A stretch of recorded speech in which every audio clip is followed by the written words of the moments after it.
मारूफ सियासी और समाजी शख्सियत मलिक शफीक जाफ़र और मलिक शुएब जाफ़र की वालदा मोहतरमा की बरसी के मौका पर दुआया तकरीब का एहतमाम किया गया, जिसमें समाजी और सियासी शख्सियत के अलावा लोगों ने कसीर तादाद में शिरकत की।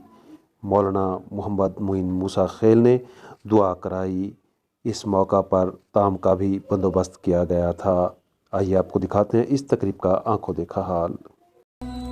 मौत की आगोश में जब थक के सो जाती है माँ, तब कहीं जाकर थोड़ा सुकून पाती है माँ।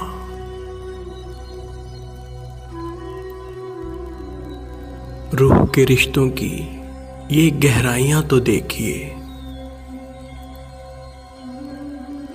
रूह के रिश्तों की ये गहराइयां तो देखिए। चोट लगती है हमारे और चिल्लाती है माँ।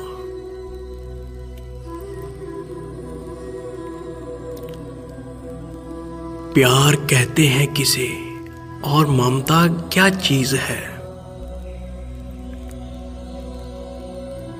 कोई उन बच्चों से पूछे जिनकी मर जाती है माँ।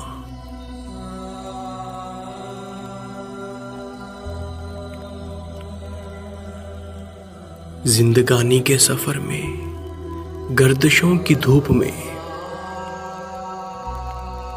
जब कोई साया नहीं मिलता तो याद आती है माँ।